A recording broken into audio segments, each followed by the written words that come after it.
Good morning. Kape po tayo. Another foggy morning. Maaraw na dito sa taas. Pero dyan sa baba mafog pa rin. Hanggang dyan, no? Maagang makulimlim. May makulimlim dun banda. Dito lang yung medyo maaraw. Bala yun pala, on the way na po pala tayo papuntang garden ulit. Unti-unti nang nasisiminto yung daanan. Nice one. Ayun o. Medyo malawak na. Maganda na. Ayun si Uncle o. Nagbubuhat ng hollow blocks. Ayun, maganda na. Silbada na yung gamit. Yun. Hindi na kailangan sa balikat ang pagbubuhat.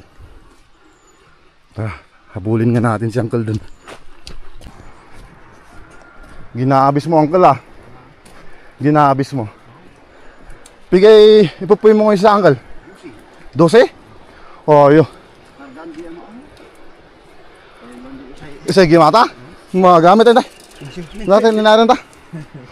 Kalgan di sa gimata. Wala sa kanot, adakat makakalgas 12 sa gimata, ya? Oh, adi. Sat din manjijim.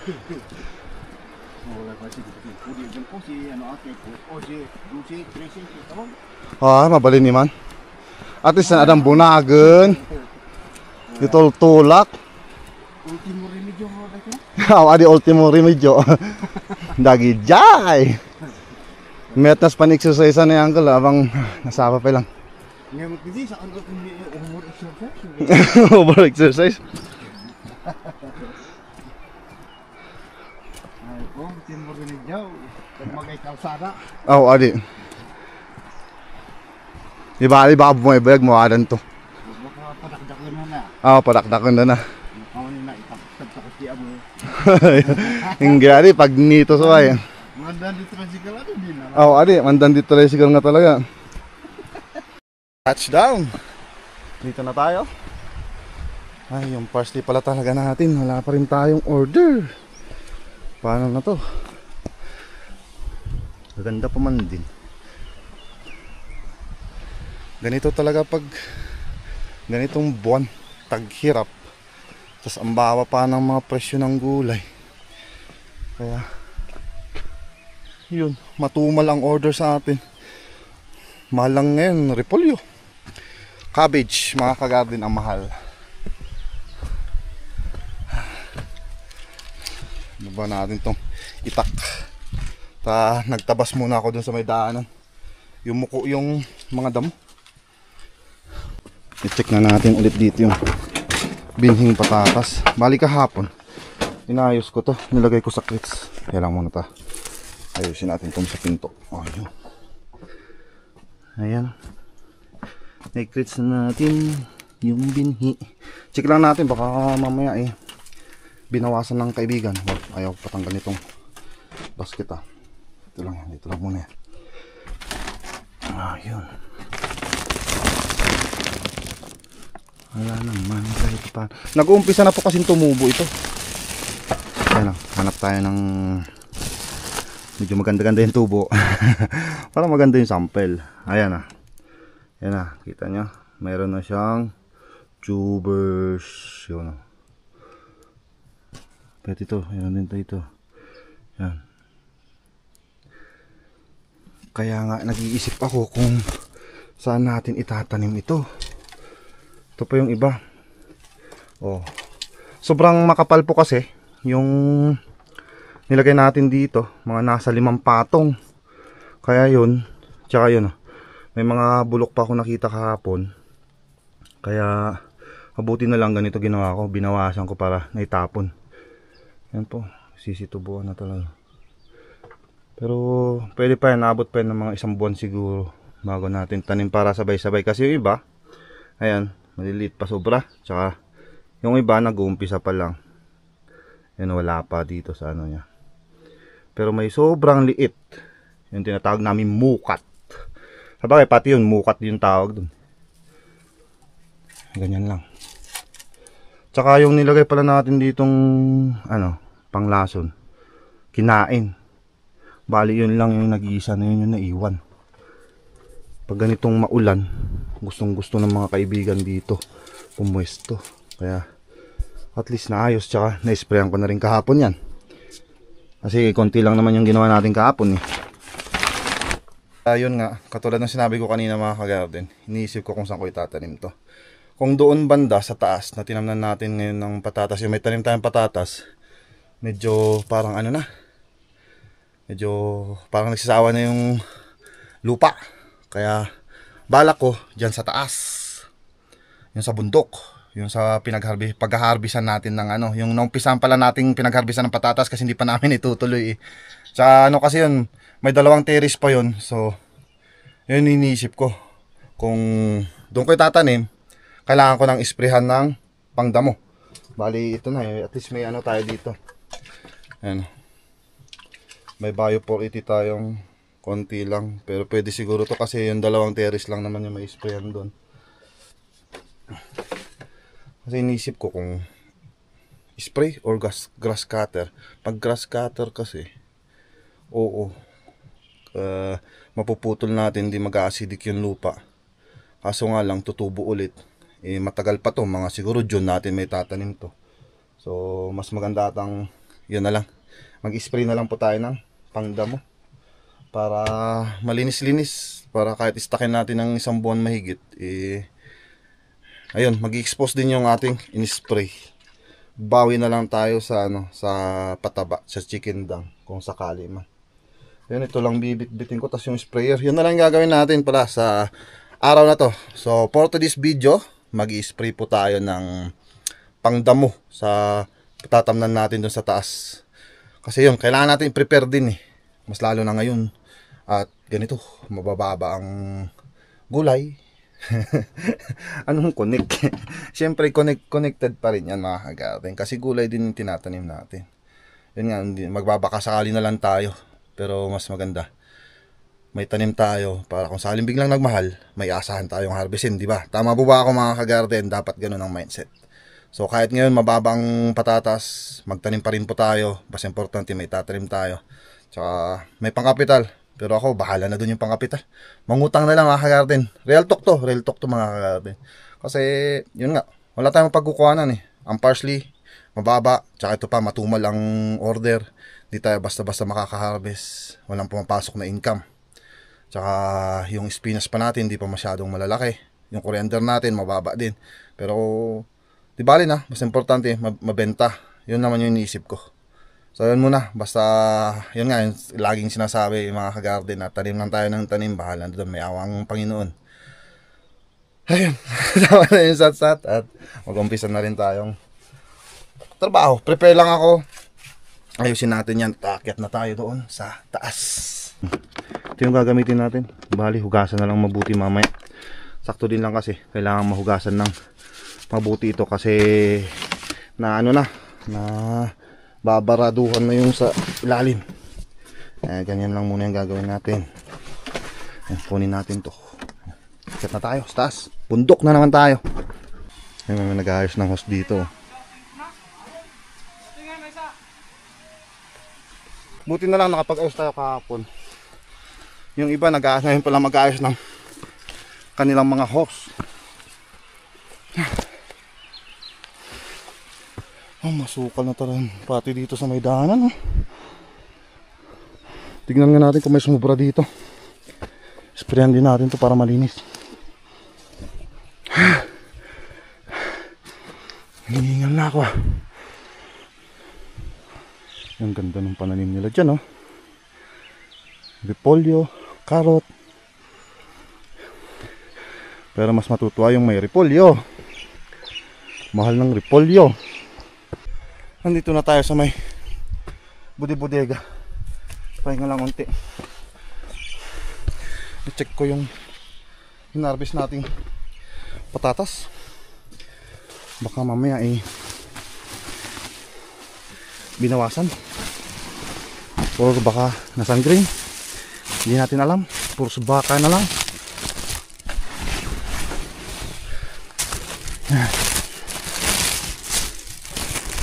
Ayun. Maayos pa man mga kagarden. Ayan, hindi pa nasasan green.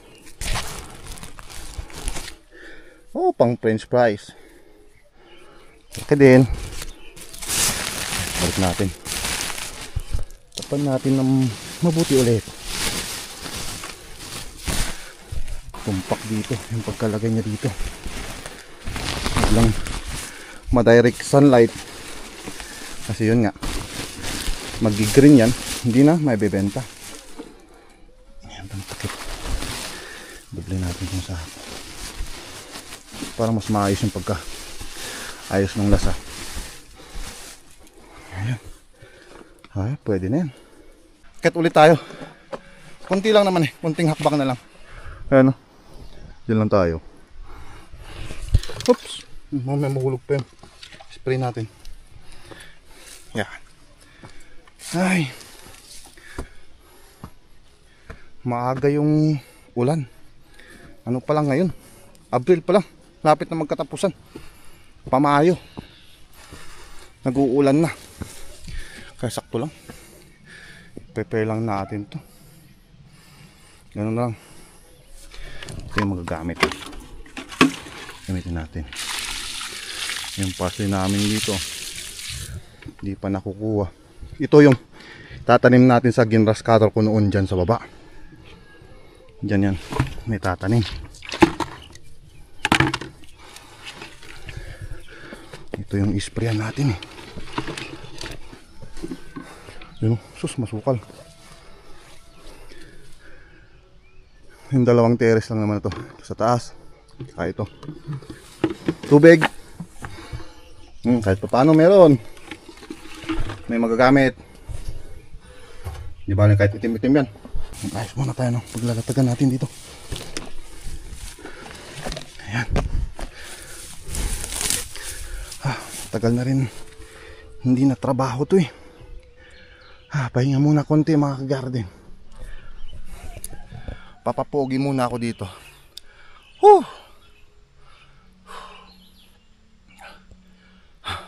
Hingal. Buti na lang at may ngal-ngal. Mama akong nakasalpak sa bunganga. Para at least di ako sa bunganga humihinga. Ayan. Pwede na siguro. Pakunti-kunting pahinga lang mga ka-garden. Hindi naman kailangang matagal eh. Ayan, sandok tayo dito.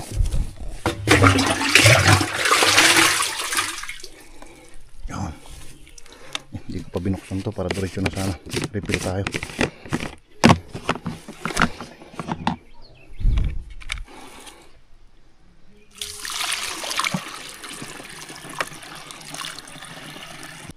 Lagay na tayo ng herbicide. Bali dito kasi konti lang to, 24 tablespoon per 16 liters sabi niya doon. Kaya sa takip na to 5 sa takip, 20 ano lang kasi minsan 5 ito, depende sa kutsara eh. Pero na-testing ko na yung 5 na takip, unti-unti niyang pinapatay. Pwede yun para maabot natin hanggang 2 or 3 knapsack sprayer to, para hanggang sa may daanan maabot natin. Ay, nagpapamusic sila doon sa taas, sa kabilang bundok. Mamaya copyright tayo. 3 4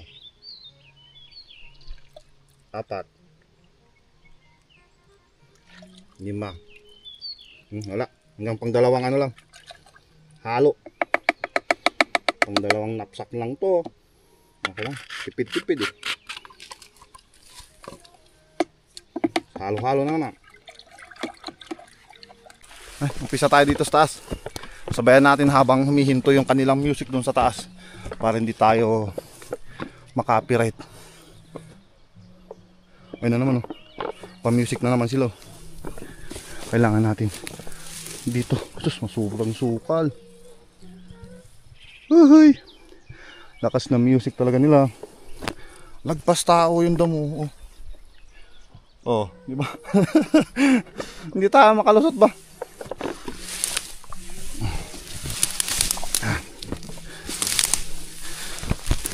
Discarding malupit.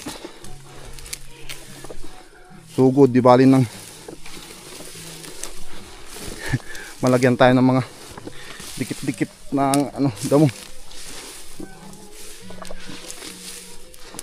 Parang pwede pa lang doon ako sa taas mag-spray pero andito na rin lang tayo dito na sa baba.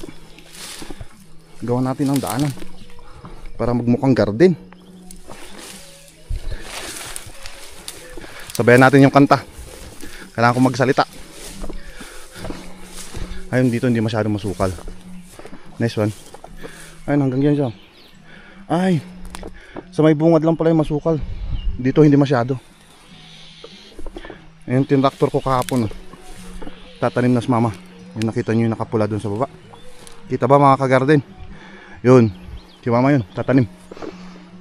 Ayun, dun tayo sa dulo. Umpisa. Ayun, umpisa na tayo. Importanteng ma-spray natin yung dito sa may garden. Pag may sumubra, sa gilid-gilid naman. Pero kung in case na kulangin, bilhin na lang sa susunod. Pagka nagkaroon ng budget, ganun yun. Siyempre, babadgetan pa rin natin yan pag naka-harvest tayo, nakabenta, ganun. Sa ngayon, pagtsatsagaan muna natin kung ano yung meron, pagkakasyahin ba. Tsaka na-spray ulit yan dito muna para malinis lang yung garden. Wala tayong kasama magbibideo, bali ako lang mag-isa yung makyat muna. Si Mrs. maglalaba muna dun.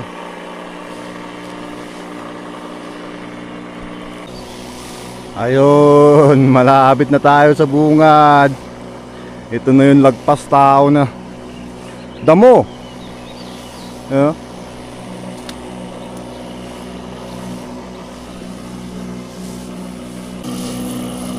Tapos na dito sa taas. Sa may daanan na lang. Yan o. Para kahit pa paano malinis-linis yung daanan natin. Oh.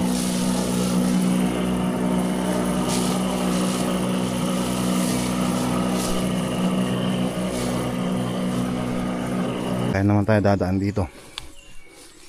Dito naman sa gilid. Doon lang naman sa may dito lang pala sa may bungad yung matataas yung damo.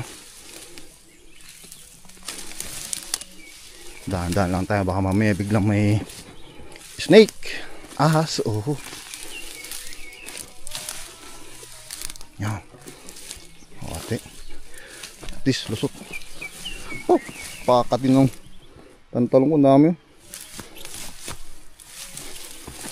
Yan. Mas malawak pala yung dito sa baba, last na terrace, kaysa dito sa taas.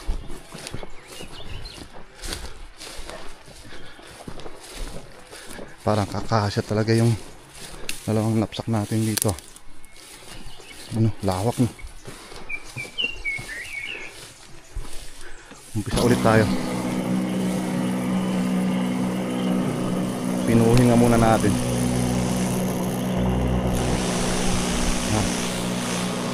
Okay.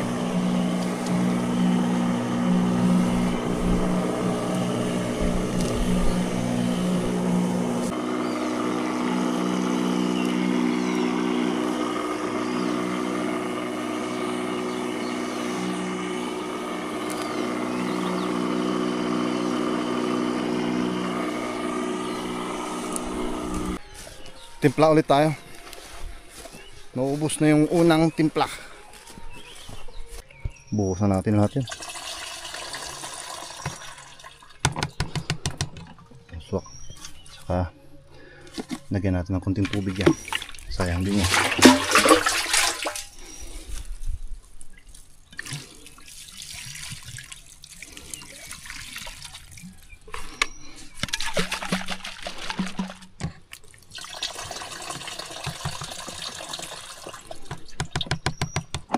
Ayos. Dito lang sa gilid. Lagyan na natin to.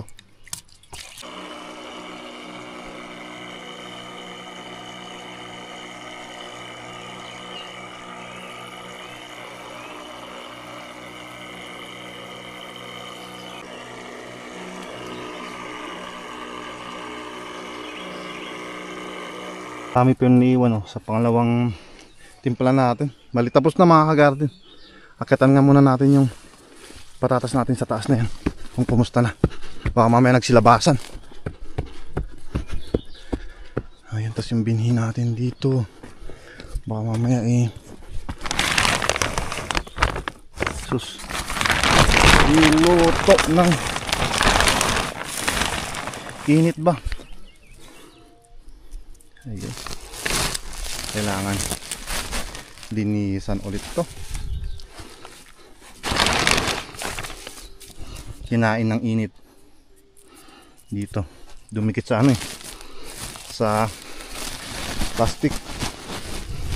Dapat pala nilatag natin yung sako. Tingnan muna. Maayos naman mga kagarden, walang nagsilabasan na bunga. So yun, pwede, baba na tayo. Tuloy natin mag-spread dun sa may daanan. Tsaka naayos ko na rin pala yan. Itakip na natin ng gusto yung sako. Bali, pag akyat natin ulit dito sa susunod na mga araw, hukayin na natin to. Tsaka i-repack ulit yan. Importante, natapos na natin yung spray dito. Maghihintay na lang tayo hanggang sa mamatay at tumubo yung ating punlang patatas. Yan, para luminis pati daanan.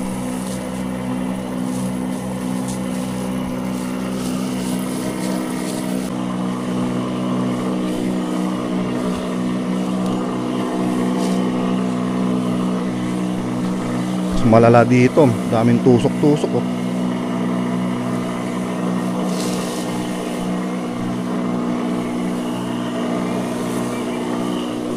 Oh.